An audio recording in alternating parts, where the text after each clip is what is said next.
Testing. Chest mount tayo ngayon. Nag-review ako ng mga video ko. Naalala ko yung chest mount. Kung hirap pala matras na ito. Dapat pala matras muna ako. Nag-helmet na ako kaagad. Too late. Yanin natin yan. Bukas muna tayo ng helmet.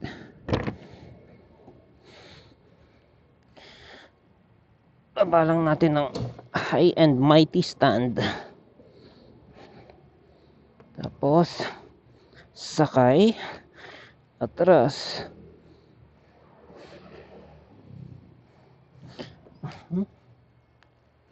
Sumabit pa. Sumasabit dito. Sumabit. Yan. Okay. Bakit ganun? Ito ako sa pila ng paradahan ng mga e-bike. Kasi after all, libre naman. Kita nyo ba yung speedometer ko? Kita naman siguro, no? Teka, angat ko ng konti. As if hahataw naman tayo. Konti lang naman ang iaakit natin. Itinerary for today nga pala is tingin tayo ng kay madam. Tingin tayo ng brake pad. Ngayon ang tanong ko, pwede bang bumili ng brake pad by just looking at it? Sino man sa kanila, or kailangan ko bang kalasin? Kasi kung kailangan kong kalasin, uy ako sa bahay, kalasin ko, magbabike ako. Wala akong choice doon. Kaya, yan no. Kabisado niya na ako. Yan. So, brake pad. Kasing hina ng preno ko sa likod. Especially pag angkas ko si teacher.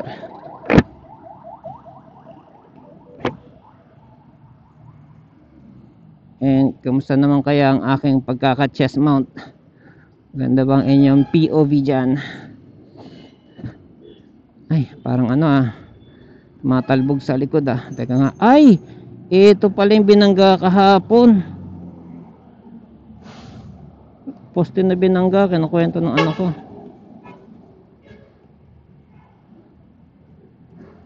Kaya ko kaya to. Stand na natin. Bukas pa yung ating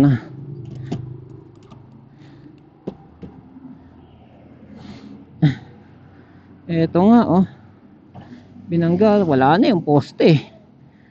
Yun lang.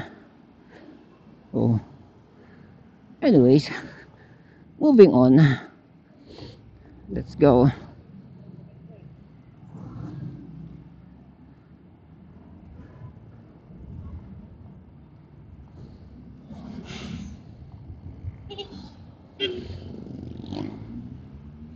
Titingin tayo kay madam ng brake pad. Pag meron goods, iuwi ko.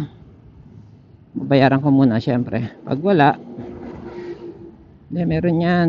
Simpleng wala yan. Gusto ko kasi yung brake pad yung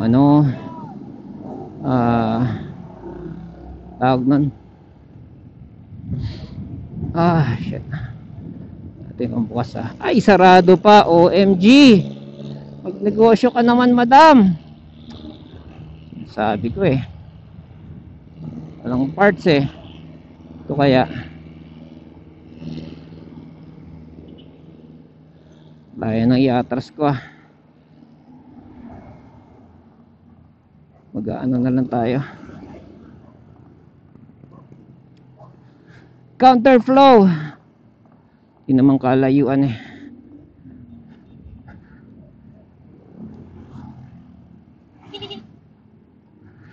ayun sana meron to.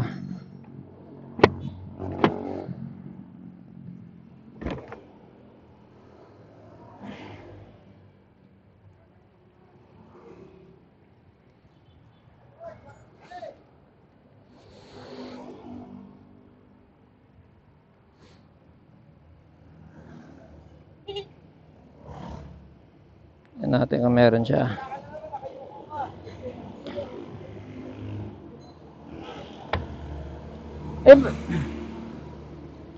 Brake pad ka dyan? Brake pad?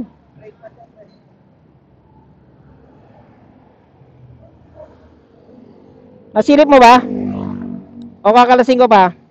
Wala po ako niya. Alam mo yung tsura? Yan yung may tenga, di ba? Yan yung may tenga. Ano ba tayo? Ano ba yung Mio? Mio yata. Mio yun, di ba? Tinanggal ko lang yung tenga niyan eh. May tenga yan eh. Ha? Shogun? Ayan. Oo. Sige.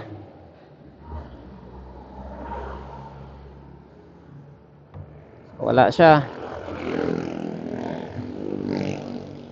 Antayin ko to si madam. Pakatagal-tagal yan. Wala tayo ng ibang bagay sa bahay.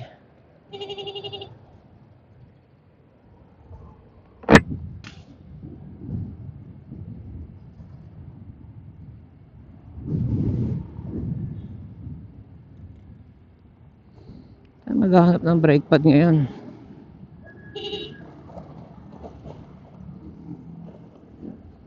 Si madam lang pinagkakatiwalaan ko eh. Order pa ako online. Pag hindi, order ako online. Tingin tayo online pag uwi. Ako tumingin sa cellphone eh. Kasi doon ako natatagalan sa buhay eh. Kaya yung pupunta ka na lang sa tindahan, bibili mo, kakabit mo na lang. Cellphone, pag binuksan mo, merong nag-chat, merong nag-text, merong nag-like. Mukat-mukat mo, 3 oras ka na nakaupo.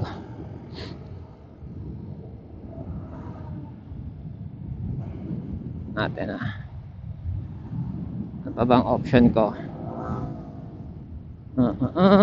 Tingin tayo. Pag sa kabila ako pupunta, yung brake pad niya kasi dito sa kabila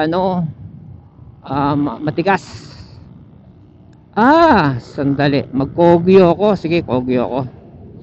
Kogyo tayo, baba tayo ng alam ko merong mga motor shop dito eh sa Kogyo.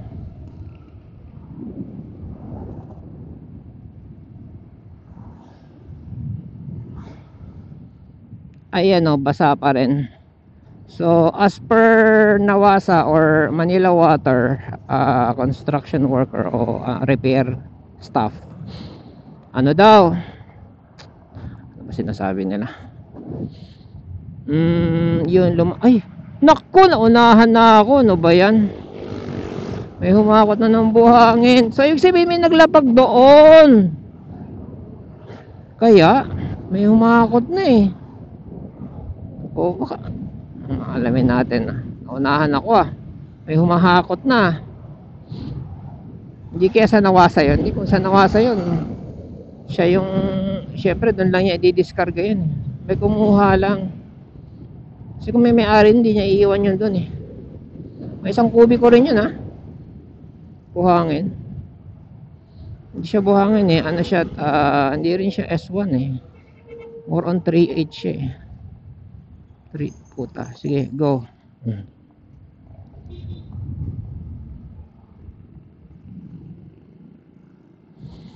Tayo So dito pag bumaba ako rito, maraming merong mga motor shop.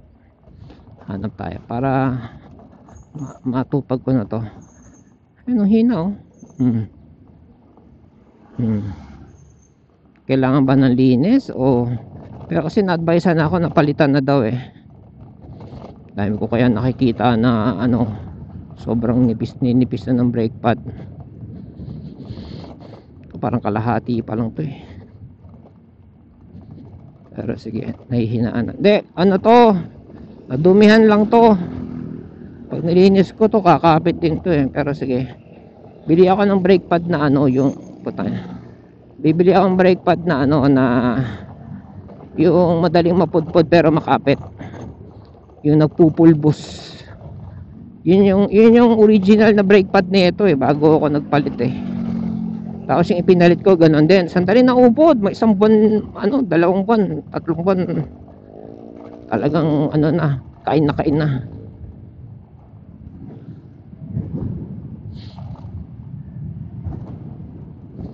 Kausap ako rito ah. Sino ba yan?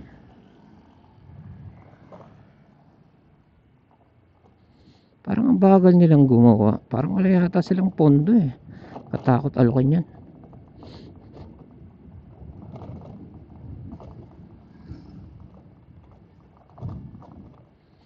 So, pag kumaanan ako rito, maraming mga motor shop. Puntahan natin isa-isa. Itong ano na to, tawag nito.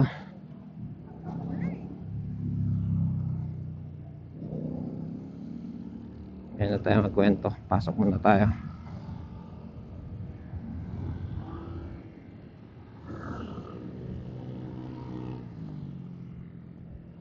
Itong motor shop sa kaliwa, pag kumaliwa, ano yon? Suki ko na yon. Siya nagkabit ng busina. Ano ba mga ginawa niya sa akin? Yun, nagpalit ng ano, brake pad, ganyan. Kaya lang kasi, iba yung sterilized sterilized, no? Iba yung sinabonize. Yung sinabon na talagang squeaky clean na brake pad tsaka brake disc. Diba? Yung ikaw mismo gumawa. Siyempre sila may konting ingat ganyan, pero kasi napaka-sensitive ng ano eh, brake disc and brake pad. Konting, sabi nga nung mga ano eh, sa bike yun ah. Sabi nga ng mga vlogger eh, sabi nga ganun. Huwag niyong hahawakan yan ng bare hands dahil yung palad natin. Yung mga itong ano ko. Ay bumaba. Ang palad natin may mga pawis-pawis yan. Yung pawis na yan may katumbas na langis yan.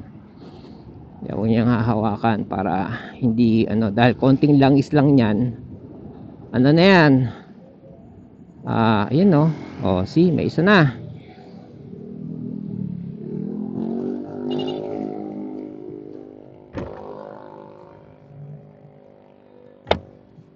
May ano kayo? Brake pad? Brake pad? May brake pad? May brake pad kayo? Brake pad? Ayan, tingnan mo kung makikita kang kapares na ito. Kita mo? Kung ha? Mamaya, sige, parada ko dyan ha.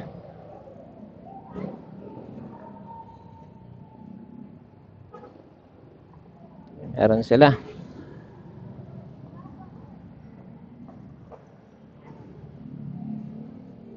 Ako lang na magkakabit sa bahay na. Basta maano lang natin.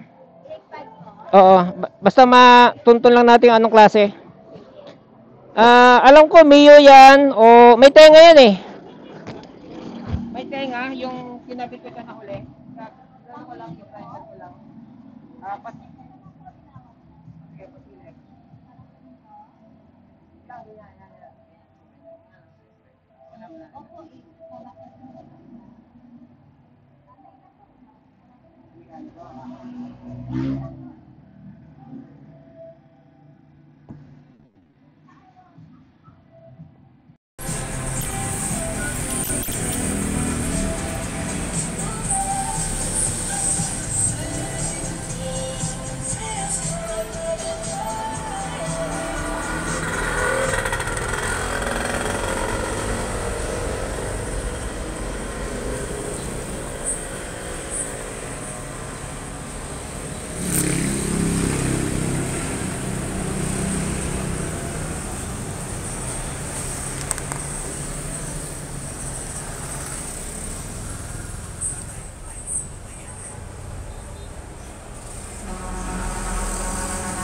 Uy, may ipan-gis sila.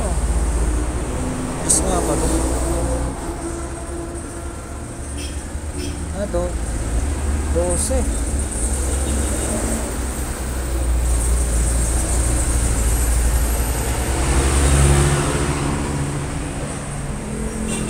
Gusto ko makaba.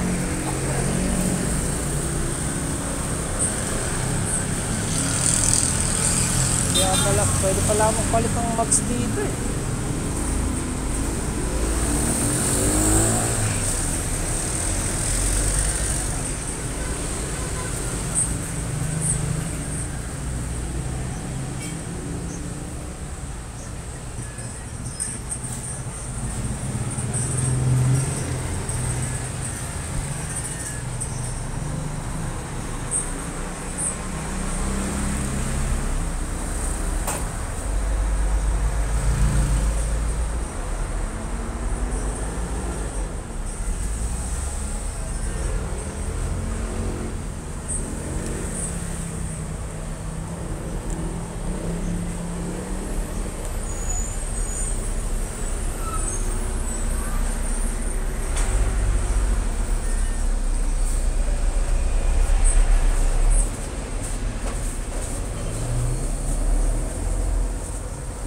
Mamaya parang ito sukat nun.